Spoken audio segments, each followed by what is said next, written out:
Entendido. Seguindo o movimento, o que acontece? Ele continuou desacelerando, né? Diminuiu a velocidade. Aí chegou nesse momento aqui, ele atingiu uma certa velocidade e começou a acelerar novamente. Aumentou a velocidade até chegar nesse momento. Nesse momento aqui, o dispositivo vai disparar ou não? Não. Exatamente, ele não dispara. Isso aqui você tem que prestar muita atenção, porque quando é que ele vai disparar? É se ele cruzar. Aqui ele atingiu, de fato, essa velocidade máxima, deu exatamente no valor máximo, mas ele não cruzou, ele não ultrapassou. Então o dispositivo não vai disparar. Bom, uma vez que ele percebeu, ele começou a reduzir a velocidade novamente, até que chegou nesse ponto. Nesse ponto aqui, ele começou a acelerar, aumenta a velocidade, até esse outro momento. Nesse momento, o dispositivo dispara ou não? Aí disparou. Exatamente, ele vai disparar, porque cruzou, ultrapassou a velocidade máxima. E aí ele continuou, aumentando a velocidade, até um certo momento que ele começou a desacelerar. Aí voltou, está reduzindo a velocidade, diminuindo. E aí ele passa por esse momento aqui, em que ele atinge a velocidade máxima de novo. Nessa velocidade, o dispositivo vai disparar ou não? Não. Ele não vai, porque ele está voltando, na verdade, né? Até que ele encerra a viagem aqui nesse ponto, nesse momento, que a velocidade é 0. Então, de acordo com o gráfico, quantas vezes o dispositivo alertou o motorista no percurso da viagem? 2 vezes. Então, foi só nesse ponto aqui e nesse outro, né? Só isso. A resposta ali tem item B. Ficou claro? Sim. Sim. Correto. Vou fazer a outra.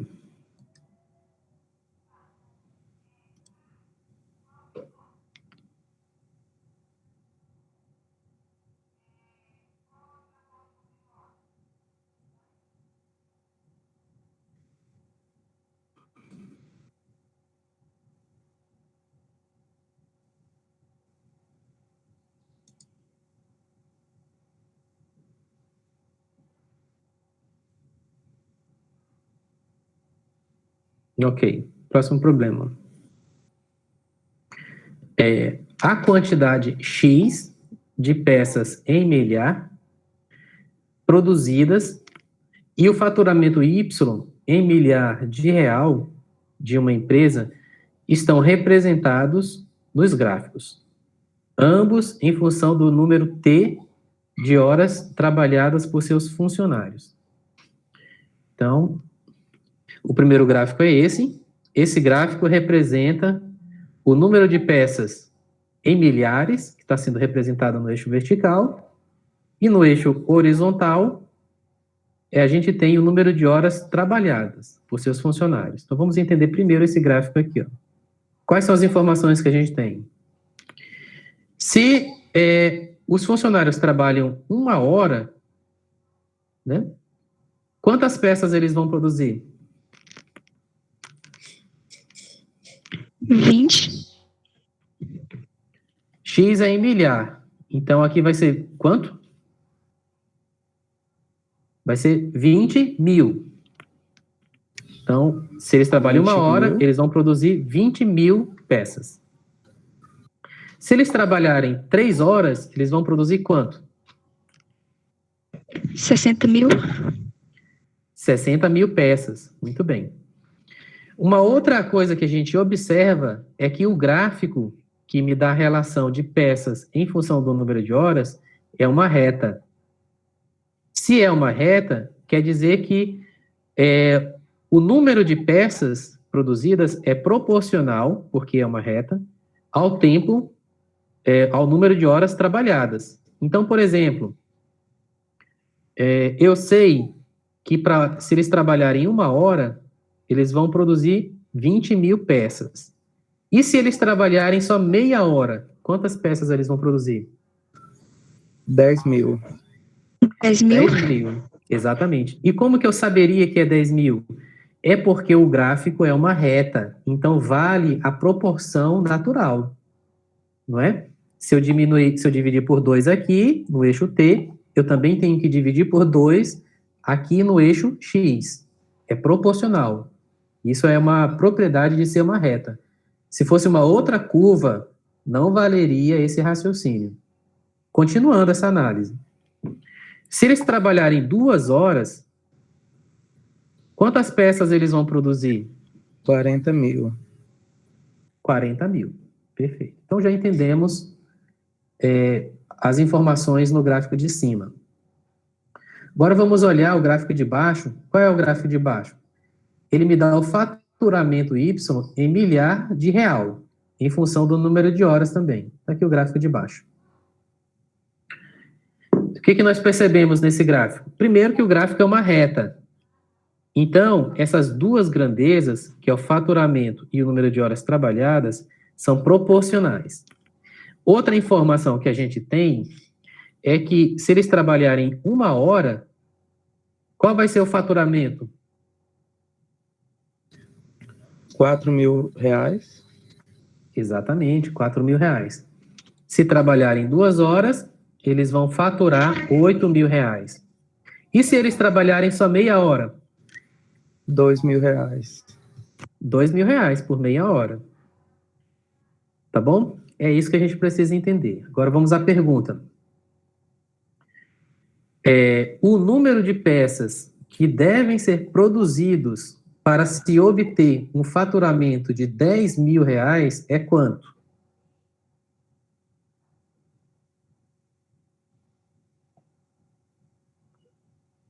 Cinco segundos aí para vocês pensarem.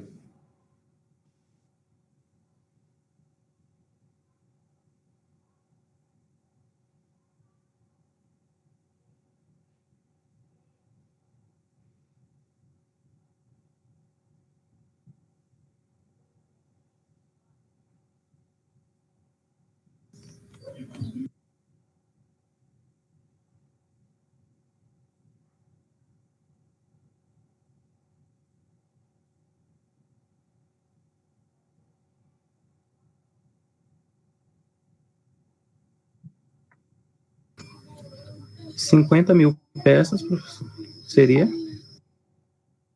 Eu não sei dizer. Vamos desenvolver o raciocínio.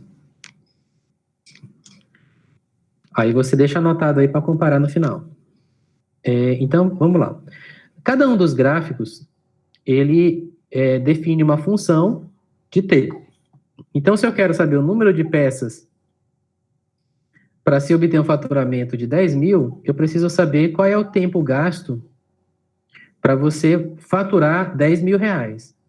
E essa informação eu vou obter nesse gráfico de baixo. Como o faturamento é 10 mil reais, se você colocar o 10 aqui no gráfico, vai ficar aqui em cima, né? Então a pergunta é, quanto tempo, primeira pergunta, quanto tempo eles devem trabalhar para obter um faturamento de 10 mil reais? Então, olha 2 horas e meia. Exatamente, dá 2 horas e meia. Por quê? Se você olhar no gráfico, se eles trabalharem meia hora, eles vão ter um faturamento de 2 mil reais. Então, para atingir 10 mil reais, é só multiplicar esse tempo por 5, porque eles são proporcionais. Então, meia hora multiplicado por 5 dá 2 horas e meia. Então, essa é a primeira informação. Agora, eu sei, então, que para eles obterem esse faturamento, eles precisam trabalhar 2 horas e meia. Daí eu olho no gráfico de cima e faço a mesma pergunta. Se eles trabalharem 2 horas e meia, qual vai ser o número de peças? É só usar o mesmo raciocínio de meia em meia hora. Olha, se eles trabalharem 1 hora, eles vão produzir 20 mil peças. Se eles trabalharem meia hora, eles vão produzir 10 mil peças. Como eu tenho que multiplicar por 5, né, para obter as 2 horas e meia, eu vou multiplicar o número de peças por 5 também, porque são proporcionais. Então, se eu tinha 10 mil peças, com 2 horas e meia, eu vou produzir quantas peças? 50 mil. 50 mil peças. Alternativa D. Ficou alguma dúvida? Não. Tá ótimo. Professor, explica novamente aí, por favor. Qual parte? Esse gráfico aí do início, que eu não entendi muito bem, não. É bastante coisa, presta atenção. Tem 2 gráficos, né? E os gráficos, eles são retas. Se eles são retas, quer dizer que as grandezas, elas são proporcionais. Então, elas crescem ou diminuem sempre a mesma taxa. No gráfico de cima, se os funcionários trabalham 1 hora, eles vão produzir 20 mil peças, né? Então, se eles trabalharem metade disso, né, que é meia hora, quantas peças eles vão produzir? Como é proporcional, vai ser metade também. Então, metade de 20 é 10. Então, se eles trabalharem, conclusão, né? Se trabalharem meia hora, eles vão produzir 10 mil peças. Pronto. Esse é o primeiro raciocínio. Aqui embaixo, tem que fazer o mesmo raciocínio. Como é uma reta, e eu sei que trabalhando 1 hora, eles vão faturar 4 mil reais, então, se eles trabalharem meia hora, eles vão faturar metade. E são 2 mil reais. Agora, o problema está dizendo que o faturamento é 10 mil reais. Eu vou ter que pegar esse 2 mil que tinha aqui e multiplicar por 5 para dar 10 mil. E aí, se eu multiplicar o faturamento por 5, eu tenho que multiplicar o tempo gasto também por 5. Como o tempo gasto aqui era meia hora, multiplicando por 5 vai dar 2 horas e meia.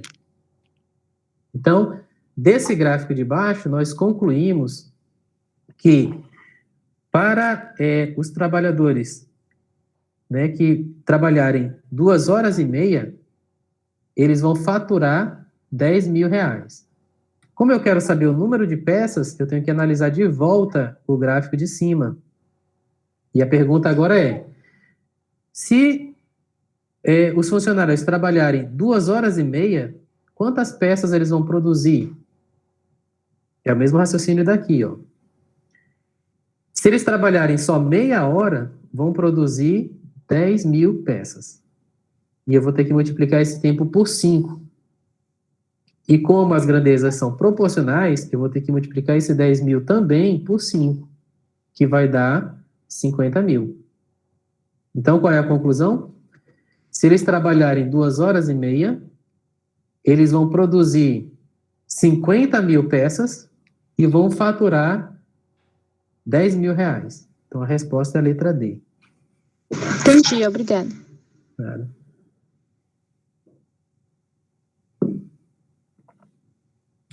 Questão 5.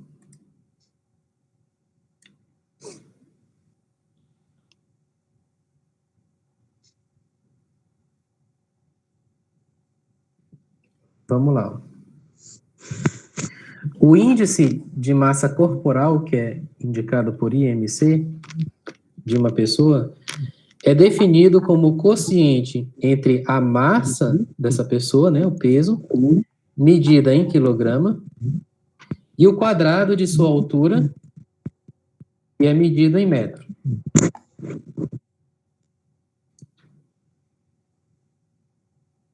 Né? Quer dizer, o que é medido em metro é a altura, tá? O quadrado da altura é medido em metros ao quadrado. Esse índice é usado como parâmetro para verificar se o indivíduo está ou não acima do peso ideal em relação à sua altura. Aí ele diz o seguinte: durante o ano de 2011, uma pessoa foi acompanhada por um nutricionista e passou por um processo de reeducação alimentar. O gráfico abaixo indica a variação mensal do IMC dessa pessoa durante o referido período. Para avaliar o sucesso do tratamento, o nutricionista vai analisar as medidas estatísticas referentes à variação do IMC. Existem diversos tipos de medidas estatísticas que ele pode analisar, o problema vai citar uma delas. Então, antes de ler a pergunta, vamos tentar entender quais são as informações cruciais desse gráfico. Então, no eixo horizontal, nós temos os meses, né, do ano de 2011, e no eixo vertical, eu tenho a medida do IMC correspondente a cada mês. Então, por exemplo, qual foi o IMC no mês de julho?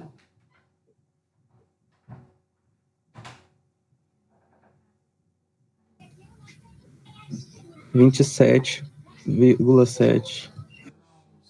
Exatamente. Aliás, vocês lembram qual é a unidade de medida?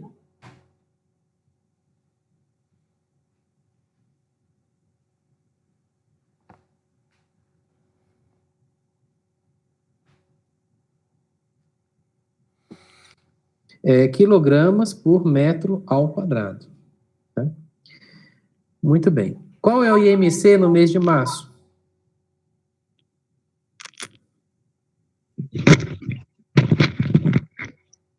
R$ 27,1. Exatamente. Qual é o IMC no mês de janeiro? A primeira medida. 25,9. 29,5. 29,5. Muito bem. Então tá claro, né? Para cada mês foi realizada uma medida, uma medição do IMC correspondente. Quais foram os valores de IMC que eles obtiveram durante esse tempo? 29,5, 27,7. Esse 27,7 apareceu em fevereiro e também apareceu em julho. Daí ele teve 27,1, que também apareceu aqui em novembro. 27,7, 27,4, 26,5, 26,2 e aqui 27,1. Então, tem valores de IMC que aparecem mais de uma vez. Não faz nenhum problema, não faz nem mal nenhum. Então, a pergunta é, de acordo com o gráfico, podemos concluir que a mediana da variação mensal do IMC dessa pessoa é igual a... Então, em outras palavras, ele quer saber qual é a mediana desses dados. Quais foram os dados? Os valores do IMC. Tem vários valores. Para cada mês, tem um valor. Então, para quem não lembra, né? O que seria a mediana? A mediana, ela está associada a uma coleção de dados, a um conjunto de dados, um conjunto de medidas. Nesse nosso contexto do exercício, as medidas são os valores do IMC para cada mês. Então, no mês de janeiro tem um valor, 29,5. Fevereiro tem um outro valor, 27,7, e assim por diante. Vários valores se repetem, como eu acabei de falar. Então, para localizar a mediana, eu preciso pegar todos esses valores e colocar em ordem crescente. Tá? Quando eu colocar em ordem crescente, vários valores vão aparecer um do ladinho do outro iguais, né? Porque são aqueles que se repetem. E o que é a mediana? A mediana é o valor que está no meio dessa lista. Eu tenho uma lista de valores e o número que está no meio, bem no meio, em relação à quantidade, é a mediana. Por exemplo, se eu tiver 3 valores, 1, 2 e 3, quem é a mediana? É o valor que está no meio, que é o 2. Se eu tiver... se os valores forem 1, 2, 3, 4, 5, 6, 7, 8, 9, 10. 9, por exemplo, de 1 até 9. Quantos valores eu tenho? 9. Qual é o valor do meio? É o 5. Tá bom? Então, para você identificar qual é a mediana, tem 2 possibilidades. Por quê? O número, a quantidade de informações, a quantidade de dados, ela pode ser um número par ou um número ímpar. Se a quantidade for um número ímpar, então existe um número que fica exatamente no meio, né? Quando eu digo no meio, é em relação à posição, não em relação ao seu valor. Se for um número par de informações, de dados, então não existe um número que fica no meio, que está posicionado no meio. Mas tem 2 pontos no meio. E aí, como tem, nesse caso aqui tem 2 pontos, a mediana vai ser a média aritmética desses valores. E o que é a média aritmética entre 2 valores? É a soma dividido por 2. Tá bom? Então, se eu quero saber qual é a mediana, a primeira pergunta que eu tenho que fazer nesse contexto é quantos dados eu tenho?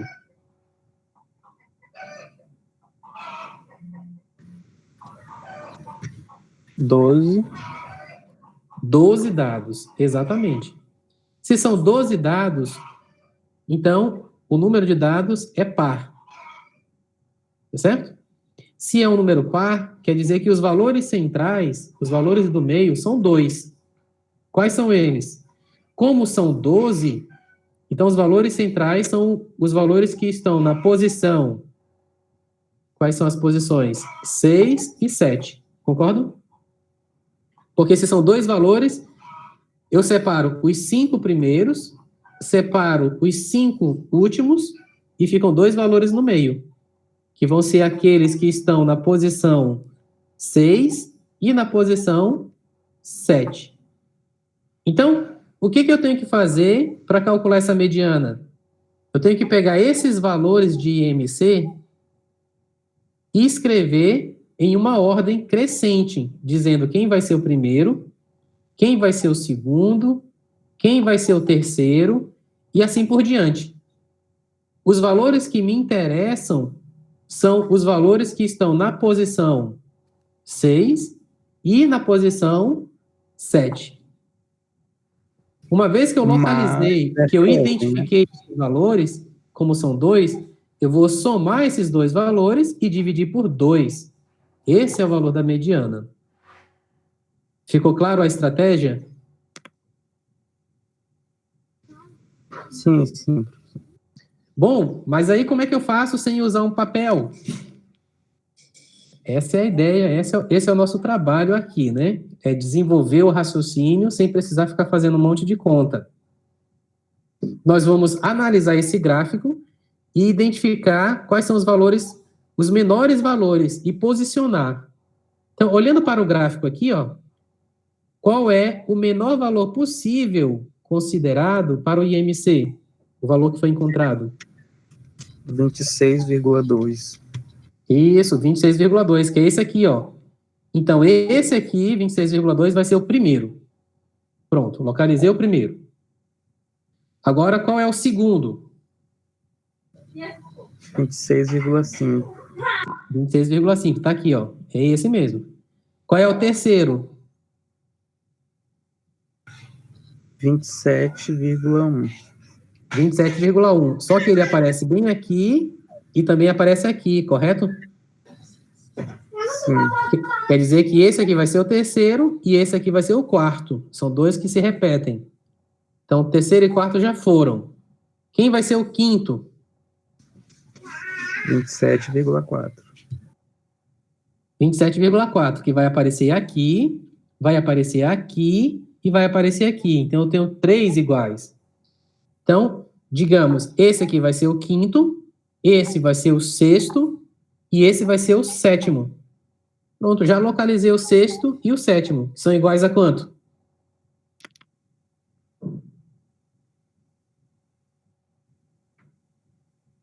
O sexto valor é 27,4, que é esse. O sétimo valor também é 27,4. Então, esses são os 2 valores centrais. O que eu faço com esses 2 valores?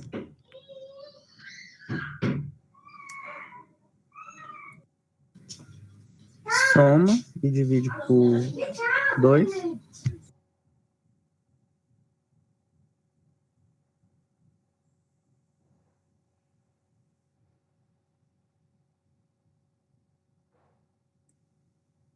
Como eu estou somando os dois valores iguais, 27,4 aqui e aqui, então a média aritmética é o próprio 27,4. Espero que tenham entendido. Então, qual é a conclusão? A conclusão é que a mediana é exatamente o número 27,4. Tá? Letra A. Ficou alguma dúvida?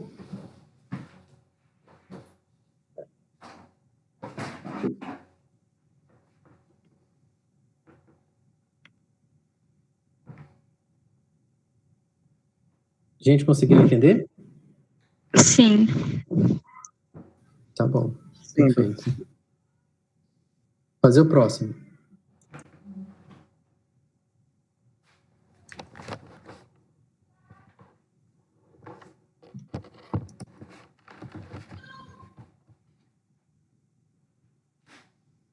Vamos lá. Exercício 6. A água para o abastecimento de um prédio é armazenada em um sistema formado por dois reservatórios idênticos. Tá aqui, ó. Reservatório 1, reservatório 2. Em formato de bloco retangular, ligados entre si por um cano igual ao cano de entrada. Então, esse cano aqui é o mesmo que esse, né? Em outras palavras, a quantidade que entra aqui é dividida aqui, ó. Conforme ilustra a figura. A água que entra no sistema pelo cano de entrada no reservatório 1, essa água ela entra a uma vazão constante. Então, o fluxo aqui é contínuo, entra sempre a mesma quantidade de água em relação ao tempo. E, ao atingir o nível do cano de ligação, que é essa altura aqui, ele passa a abastecer o reservatório 2. O reservatório 2 está vazio. Quando atingir esse nível, ele começa a encher. Suponha que inicialmente os dois reservatórios estejam vazios. Qual dos gráficos melhor descreverá a altura do nível da água no reservatório 1, do reservatório 1, em função do volume V da água no sistema? A água no sistema é a água que está tanto no reservatório 1 quanto no reservatório 2, a soma dos dois volumes. Então, o que a gente tem que entender? Como é que essa altura vai aumentar? Então, veja só. Vamos ver se vocês concordam comigo nesse raciocínio. Quando a água é ligada, a vazão é constante e a água começa a encher o reservatório 1. Então, a altura do nível da água inicialmente é 0, está no H igual a 0, e conforme você liga a água, o H começa a subir a uma velocidade constante, né? O nível de subida aqui está sempre numa mesma proporção. Por quê? Porque a vazão da água também é constante, então ela está subindo aqui na mesma velocidade. Quando ela atinge esse nível aqui, o nível desse cano que conecta os dois reservatórios, o que vai acontecer com essa altura na hora que a água atinge? O H vai subir, vai aumentar, vai diminuir ou vai permanecer constante?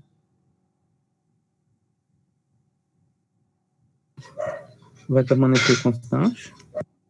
Sim, vai permanecer constante, porque conforme a água for entrando pelo cano de entrada aqui, ó, essa água, o excesso aqui da altura vai passar para o reservatório 2. Então, ela vai permanecer a mesma altura até que o reservatório 2 atinja o nível desse cano. Não é? Aí, quando esse reservatório 2 atingir esse nível, o que vai acontecer? Conforme a água for passando pelo cano de entrada, essa água vai começar a aumentar o nível dos dois reservatórios ao mesmo tempo. Porque já atingiu o nível do reservatório 2. Só que, como eles estão no mesmo nível nesse momento, essa água que entra, uma parte fica no reservatório 1 e a outra parte vai para o reservatório 2. Então, a altura H do reservatório 1 também começa a subir. E a altura do reservatório 2 começa a subir e vai ser sempre a mesma altura, né? Tanto do 1 quanto do 2. A pergunta que eu faço para vocês é o seguinte. Depois que você atinge esse nível nos dois reservatórios, o que vai acontecer com a altura? Ela vai subir, né? A altura vai aumentar. só que ela vai aumentar na mesma velocidade que antes.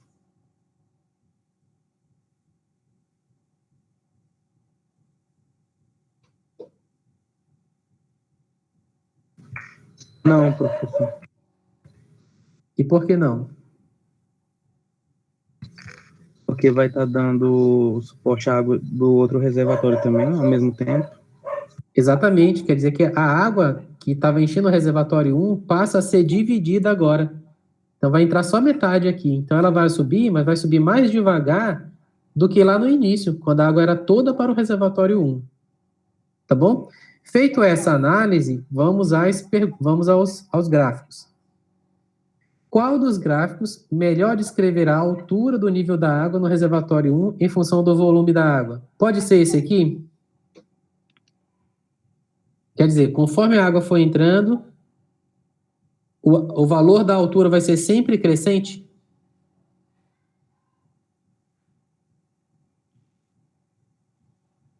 Sim ou não? Não.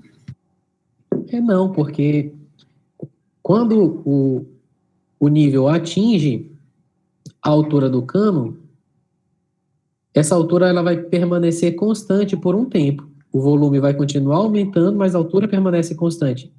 E o gráfico de uma função constante é um segmento paralelo aqui, ó. Então ela não pode, a altura não pode aumentar o tempo todo. Vai chegar uma hora que ela vai parar um pouco, aí depois é que ela aumenta de novo. Depois que os dois reservatórios estiverem no mesmo nível. Então esse gráfico não pode ser. Esse aqui também não, pelo mesmo motivo. Esse aqui pode ser? O que esse gráfico está dizendo? Que a altura do reservatório 1, ele aumentou até atingir esse momento. Provavelmente é o momento que o nível atinge o cano do meio. Depois a altura permanece constante. E depois ela começa a subir. Agora observa que esse pedaço aqui, ó, esse segmento de reta, ele é paralelo a esse segmento de reta. E isso está nos dizendo que a velocidade com que a altura está aumentando no começo é a mesma velocidade que ela está aumentando no final. E isso é verdade? Não, então não pode ser ele. Não pode ser ele, porque aqui está dizendo que a inclinação é a mesma, porque as retas são paralelas. Então está dizendo que as velocidades são iguais. Só que no nosso caso não é, porque no começo eu tinha uma velocidade, aí ficou parado a altura, e depois ele subiu, só que subiu com uma velocidade menor, na verdade, a velocidade na metade, né? Porque a água começou a dividir para os dois reservatórios. Então esse gráfico aqui não pode ser. Pode ser esse aqui? Pode. Pode sim, né? Porque satisfaz essa discussão. Ela subiu com uma velocidade, permaneceu constante, depois ela subiu, só que com uma velocidade menor. Então pode ser essa sim. Pode ser essa aqui? Não. Não pode, porque não tem nem parada aqui, né? Então a alternativa correta é a letra D. Tá? Ficou alguma dúvida? Para mim, não. Tá ótimo. Fazer a questão 8.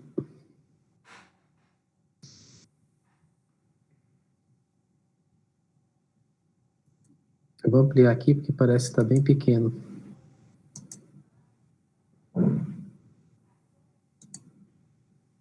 Quando eu faço assim, amplia para vocês?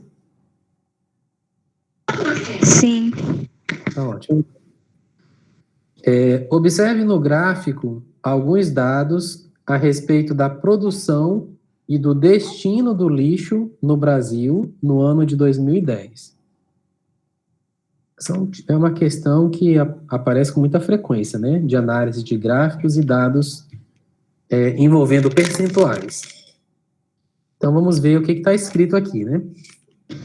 Professor, seria bom se eu ampliar mais um pouco no gráfico, porque está meio embaçado. E agora? Agora ficou embaçado também um pouquinho, né? Sim.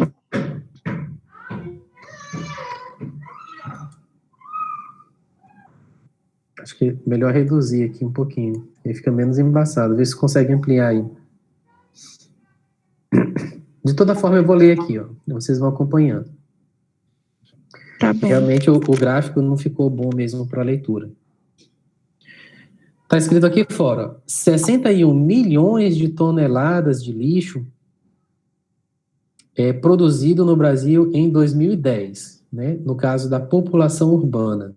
Então, essa quantidade, ela não considera o lixo produzido na zona rural.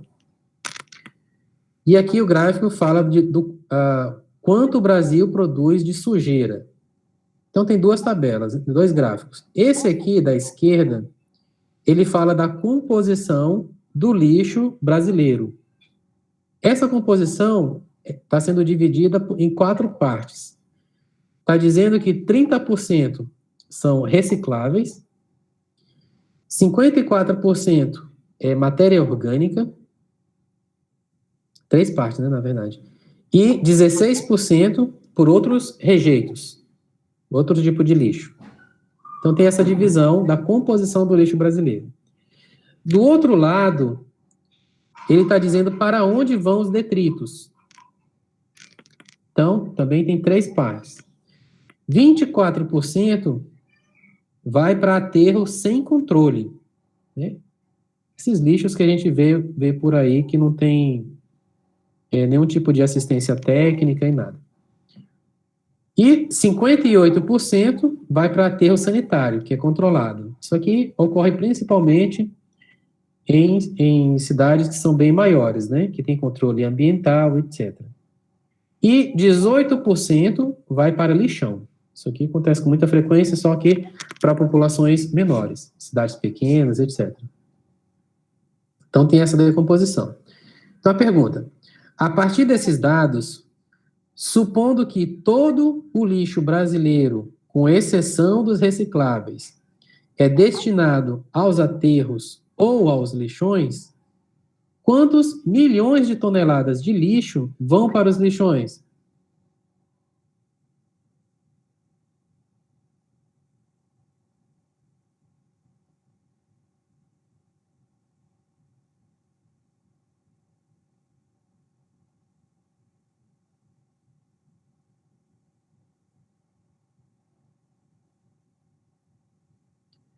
Bom, qual é a nossa estratégia para resolver? Todo o lixo brasileiro está sendo organizado aqui nesse gráfico da esquerda. E aí, ele está considerando o lixo brasileiro com exceção dos recicláveis. Então, tirando os recicláveis, qual é o percentual do lixo que sobrou?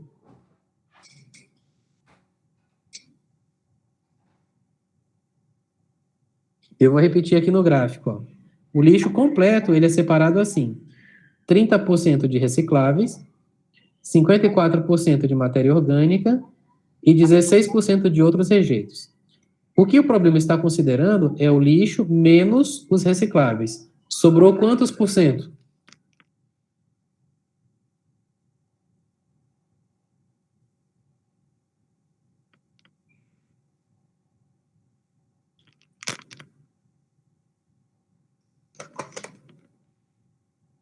Olha, sobrou 54% de matéria orgânica, mais 16% de outros rejeitos. Isso dá quanto?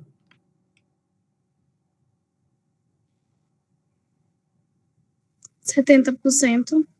Exatamente. Então, eu só estou considerando de todo o lixo, nesse nosso problema, 70%. O que mais que o problema diz? Eu quero saber quantos milhões de toneladas de lixo vão para os lixões.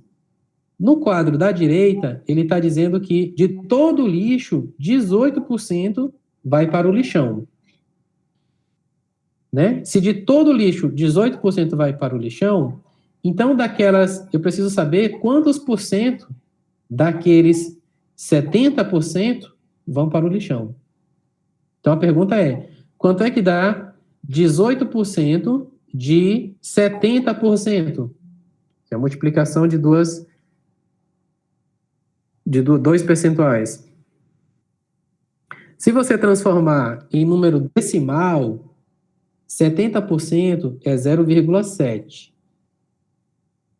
Se você transformar 18% em decimal, vai dar 0,18.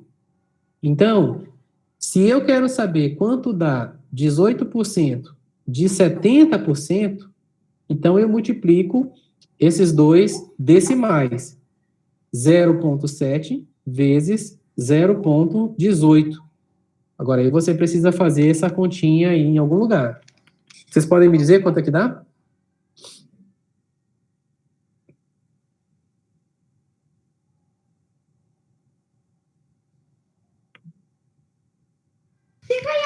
Deu 0,126. Exatamente, 0,126. E aí esse número, 0,126, se você multiplicar por 100, isso é igual a 12,6%. E o que isso significa? Significa que, com exceção dos recicláveis, 12,6% de todo o lixo vai para o lixão. 12,6%. Como o lixo total é 61 milhões, eu preciso saber agora quanto que dá 12,6% de 61 milhões. Então, eu multiplico 0,126 por 61. Quanto que dá?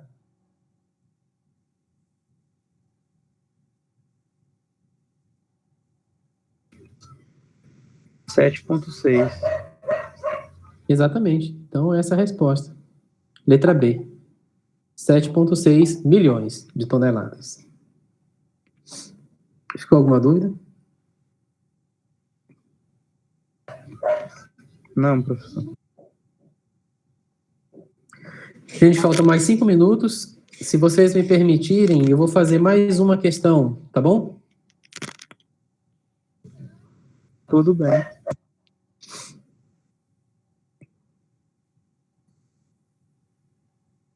Fazer essa questão porque ela envolve um gráfico que aparentemente é mais complicado. Vamos tentar entender. Questão 8. Fala assim, ó. O cultivo de uma flor rara só é viável se, do mês do plantio para o mês subsequente, o clima da região possuir as seguintes peculiaridades. É um tipo de plantio muito especial.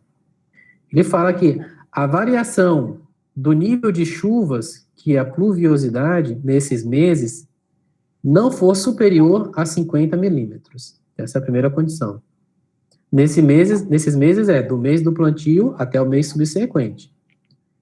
Aí ele fala também que a temperatura mínima nesses meses for superior a 15 graus Celsius. Tem que estar acima de 15 graus. E por último, se ocorrer nesse período um leve aumento não superior a 5% na temperatura máxima. Um floricultor pretende investir no plantio dessa flor em sua região. Aí fez uma consulta ao meteorologista que lhe apresentou o gráfico com as condições previstas para os 12 meses seguintes nessa região. E o gráfico está aqui, né? Agora, nosso trabalho é tentar entender quais são as informações desse gráfico. A gente observa que no gráfico tem um eixo que é horizontal. Nesse eixo horizontal, você tem as divisões, que são as divisões por meses. O primeiro mês é o maio de 2012, e assim por diante. Aí tem um pedaço de 2013 e vai até o mês de maio. Então, são 12 meses que estão sendo considerados. Tá bom? E na vertical tem duas escalas. Uma delas é a pluviosidade, medida em milímetros, do lado esquerdo, e tem a temperatura em graus Celsius do lado direito. E tem 3 gráficos, né? Tem o gráfico de barras, se você olhar aqui na legenda, corresponde à pluviosidade. Tem um gráfico, esse de pontinhos aqui, contínuo, preto, que corresponde às medidas da temperatura máxima em cada mês, e o outro, com pontilhado, corresponde à temperatura mínima em cada mês. Tá bom? Então, qual é a pergunta? O mês escolhido para o plantio foi.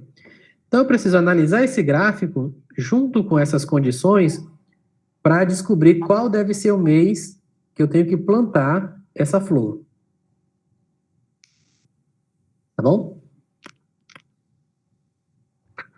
Muito bem. Então, primeira questão, né?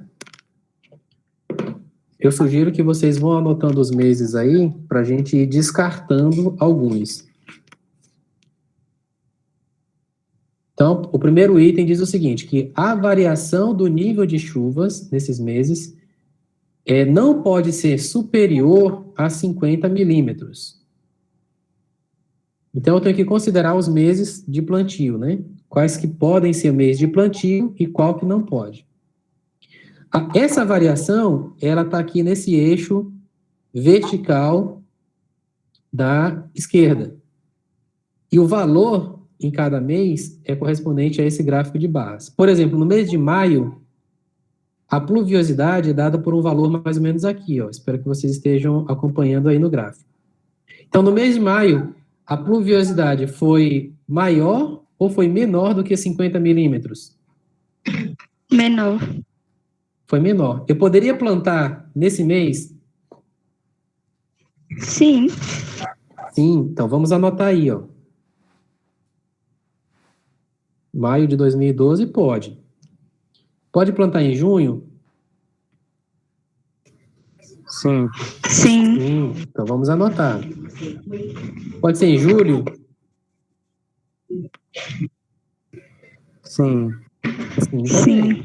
Pode ser em agosto? Sim. Também. Sim, então vamos anotando tudo aí. Tudo que pode. Pode ser em setembro? Não. Não. Não pode, passou de 50. Pode ser em outubro? Então esse que não pode eu não vou nem anotar. Pode ser em outubro? Não. Não. Não. Pode. Ah, não, perdão, gente. Tem uma confusão aqui, ó. Uma coisa que eu falei, mas não observei, ó. Ele diz assim, na verdade, parece uma pegadinha. Ele fala que é a variação do nível de chuvas nesses meses. Tá? O que significa nesses meses? É do mês do plantio para o mês subsequente. A variação é o quanto mudou de um mês para o outro. Então, por exemplo, se o mês do plantio for maio, eu comparo maio com junho. Entenderam? E olhe para essa diferença. Se a diferença for menor do que 50, pode. Se não, não pode. Então, vamos repetir o raciocínio. Pode ser em maio? Pode. Pode. Aí eu comparo maio com junho, olha a diferença, deu só um pedacinho, né? O 50 é esse pedaço aqui, ó. Pra gente ter uma noção de medida. 50 é esse pedaço. A diferença de maio para junho deu pouquinho. Então, a variação aqui, de maio para junho, foi menor do que 50. Então, maio pode. Pode ser em junho? Como é que eu faço para saber? Eu vou comparar o junho com o julho e olho para a diferença. A diferença deu pouquinho também. Então, pode, né?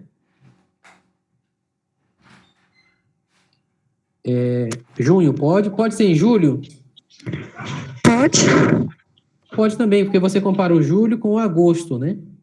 Olha a diferença, bem pequena. Então, pode também em julho. Pode ser em agosto? Não. Não pode. Olha, compara o agosto com o setembro. A diferença aqui, ó, a variação é muito grande, maior do que 50 milímetros. Então, agosto não pode. Eu nem vou anotar. Pode ser em setembro?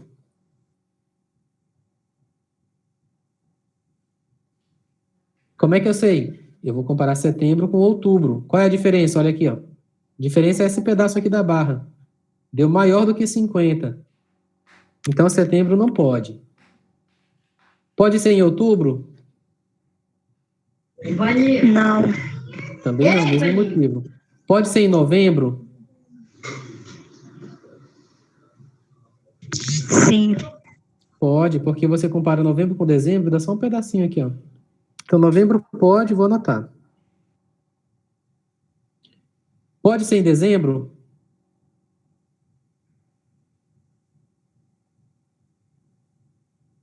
Não? Não pode, ó. Eu comparo dezembro com janeiro, olha a diferença.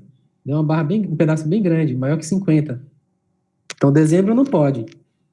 Pode ser em janeiro?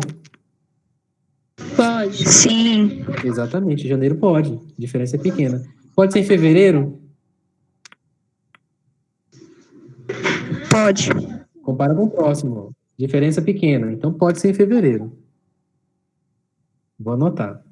Pode ser em março? Não. Não pode. Não. Olha a diferença. Enorme. Não pode. Pode ser em abril? Sim. Pode.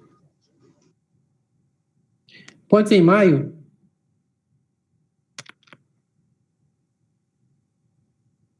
Não pode, porque eu não tenho informação, tá? Não tem informação para o próximo. Então, descarta em maio aí. Aliás, 12 meses fecha em abril mesmo, né? Não em maio. É até abril. Então, analisando apenas o primeiro item, nós temos como candidatos a meses de plantio maio, junho, julho, novembro, janeiro, fevereiro e abril. São esses que eu contei. Agora vamos avaliar a segunda condição. A temperatura mínima nesses meses tem que ser superior a 15 graus. O que significa nesses meses? O mês do plantio e o mês subsequente. Tá bom? Tem que ser superior a 15 graus. E eu vou considerar apenas aqueles que são candidatos. Então, vou começar aqui com o mês de maio. Pode ser em maio? Como é que eu faço para descobrir? Nós vamos olhar agora a temperatura mínima. O gráfico da temperatura mínima é esse pontilhado. Está aqui embaixo, ó. E aí, na hora que eu analiso o gráfico do pontilhado, eu vou projetar aqui no eixo vertical da direita para analisar. Então, eu olho para o mês de maio. Qual é a temperatura mínima? Vai estar aqui, ó, abaixo de 15, não é verdade? Se você projetar, vai dar abaixo de 15, quer dizer que pode ou não? Não. Não pode. Próximo, mês de junho. Pode ser o plantio em junho? Não. Não também. Pode ser em julho? Não. Não também. Pode ser em novembro? Não. Pode? Pode, tá acima, né? Então novembro pode. Poderia inicialmente. Pode ser dezembro? Ah, dezembro eu tirei, não é? Dezembro não. Mas dezembro conta pro raciocínio, né? Porque nos 2 meses a temperatura tem que ser superior a 15 graus. Então pode também novembro. Pode ser janeiro? Professor, mas a diferença de dezembro com janeiro é muita. Não, mas o mês de não plantio conta com não a pode primeira. O mês de dezembro não pode ser considerado, porque eu já descartei ele. Ah, sim. Entendi. Então, eu estou analisando o mês de novembro. Agora, se eu considero o novembro como candidato, eu tenho que olhar para a temperatura mínima também em dezembro, né? Porque nos 2 meses, a temperatura tem que ficar acima de 15 graus, temperatura mínima.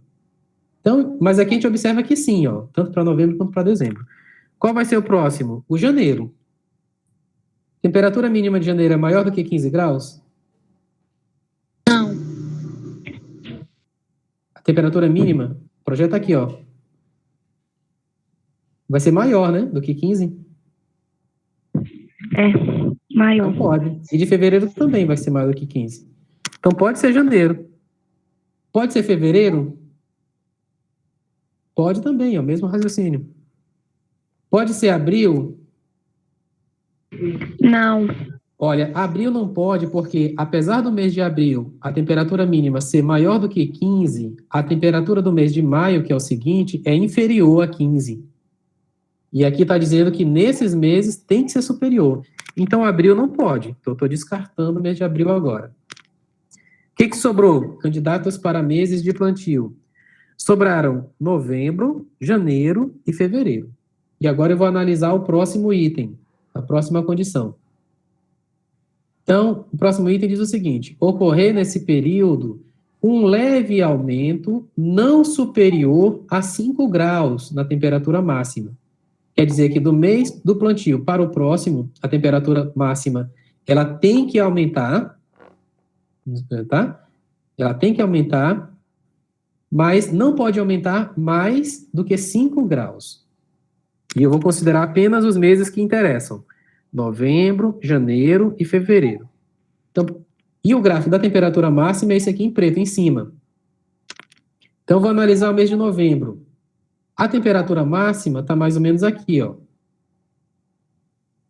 E aí, de novembro para dezembro, o que aconteceu com a temperatura máxima? Aumentou ou diminuiu?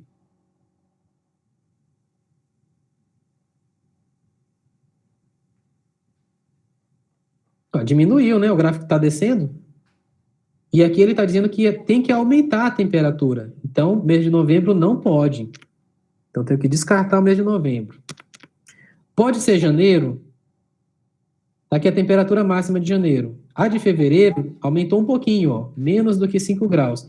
5 graus de diferença é de uma barrinha dessa para a próxima. Então, você vê que não aumentou mais do que isso. Então, em janeiro pode.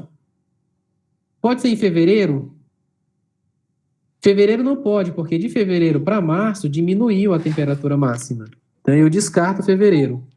Quando eu descarto fevereiro, eu percebi que só sobrou o mês de janeiro. Então, a conclusão é que o mês escolhido para o plantio tem que ser o mês de janeiro, tá? Letra A. Ficou alguma dúvida? Nenhuma, professor. Gente, pois, muito obrigado. Encerramos por aqui. Desejo sucesso aí na trajetória de vocês. Obrigado.